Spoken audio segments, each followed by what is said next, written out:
বলেছি যে ওই পীরের আস্তানা মানে ওটা হলো গাঁজার ফ্যাক্টরি।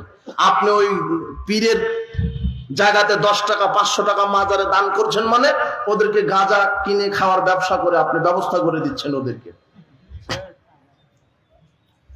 আর আমি সেদিন ওই দিনাজপুর প্রোগ্রাম শেষ করে ওই বগুড়া মহাস্থানগড় আছে, ওখানে একটা মাজার আছে, কি ভুলে গেছি, পীর সাহেবের শাহ সুলতান মাজার।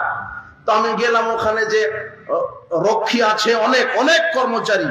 তো আমরা বললাম যে এখানে যে মাজারে মানুষ আসে কেন? তো বলছে যে যার যেটা মনের বাসনা আসনা পীরকে বললে বাসনা পূরণ করে দেয়। তো এটা এখানে ইনকাম হয় কত মাসে? এই যে টাকা বড় বড় বাক্স আছে, তো বলছে যে প্রতি 2 মাস 3 মাস পর পর গেলে ওই 30-40 লক্ষ টাকা করে ইনকাম হয়। প্রতি 3 মাস পর পর খুলবে, 30-40 লক্ষ টাকা ইনকাম। এগুলি পরিচালনা করে কে? তো বলছে যে ডিসি সাহেব। তখন আমি চিন্তা করলাম যে বড় বড় মাজারে যেগুলি সরকারি ভাবে তদারকি করা হয়।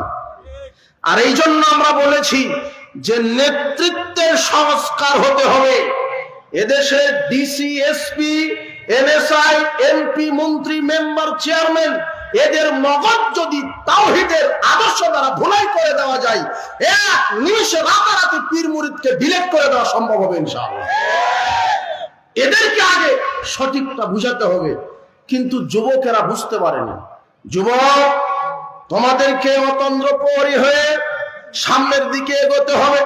কোরআন এবং সেই সুন্নাহ ঝান্ডাবাহী এই তাওহীদি ঝান্ডা নিয়ে সামনের দিকে এগোতে হবে। দাওয়াতি মাঠে কাজ করতে হবে। আল্লাহর নবী শিরক বেদাতের বিরুদ্ধে কঠোর ভূমিকা বক্তব্য দিয়ে গেছেন, জাতিকে সচেতন করেছেন। আল্লাহর নবী কবর, মাজার, খানকা পূজারীদের বিরুদ্ধে বক্তব্য দিয়ে গেছেন। তিনি বলছেন আল আরদু কুল্লুহা মাসাজিদ ইল্লাল মাকবারাতু ওয়াল হাম্মাম, সারা পৃথিবী মসজিদ, তবে কবরস্থান গোসলখানা ব্যতীত।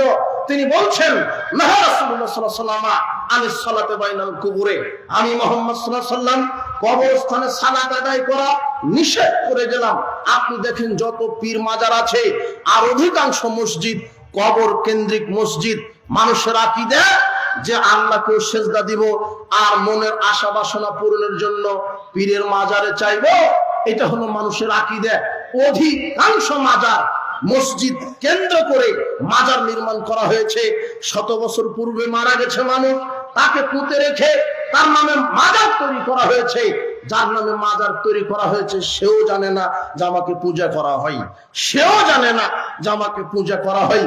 আব্দুল কাদের জিলানী বাংলাদেশে আসেনি, অন্তত 500 খানিক মাজার